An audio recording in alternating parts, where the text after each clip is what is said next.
अच्छा भैया, हम गाए अंकुर ओझा बहुत ही सुंदर देवी भजन छोड़तानी जेके अपना कलम से सजौले बानी।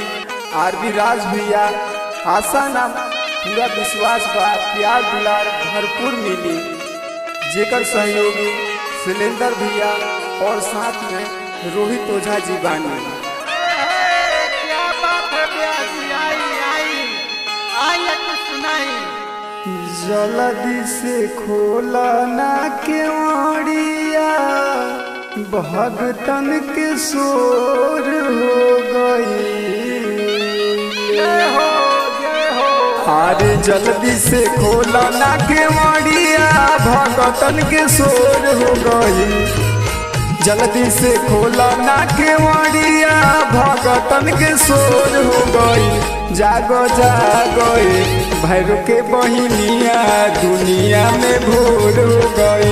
जागो जागो भैरू के बहिनिया, दुनिया में भोर हो गई। जल्दी से खोला ना केवड़िया, भगतन के शोर हो गई। जल्दी से खोला ना केवड़िया, भगतन के शोर हो गई। जागो जागो भैरू के बहिनिया, दुनिया में भोर हो गई।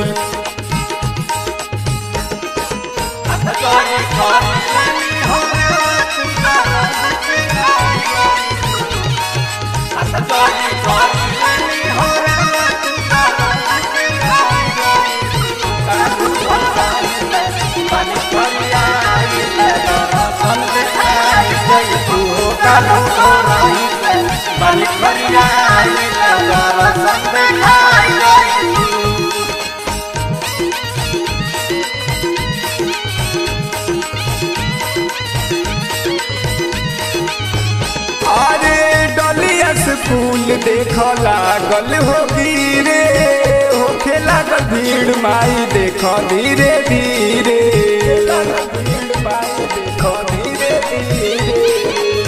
डलिया से फूल देख लागल होगी रे, होखे लागल भीड़ माई देख धीरे धीरे। भक्तन से भर गइल मंदिरिया, भीड़ गाना घोर हो गइल। भक्तन से भर गइल मंदिरिया, भीड़ गाना घोर हो गइल। जागो जागो भैरू के बहिनिया, दुनिया में भोर हो गइल। जागो जागो भैरू के बहिनिया, दुनिया में भोर हो गइल।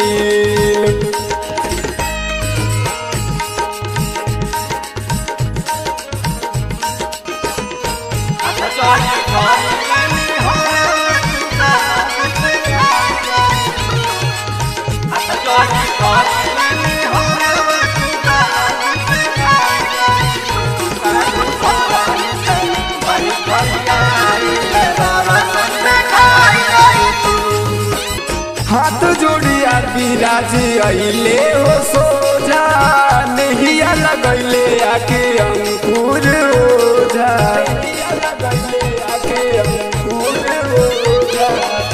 हाथ जोड़ी आरबी राज अइले हो सोझा, नहिया लगैले आके अंकुर ओझा।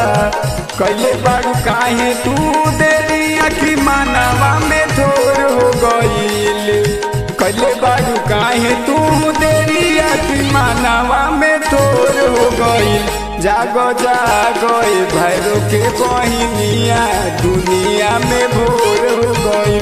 जागो जागो भैरू के बहिनिया, दुनिया में भोर हो गइल। जागो जागो भैरू के बहिनिया, दुनिया में भोर हो गइल। जागो जागो भैरू के बहिनिया, दुनिया में भोर हो गइल।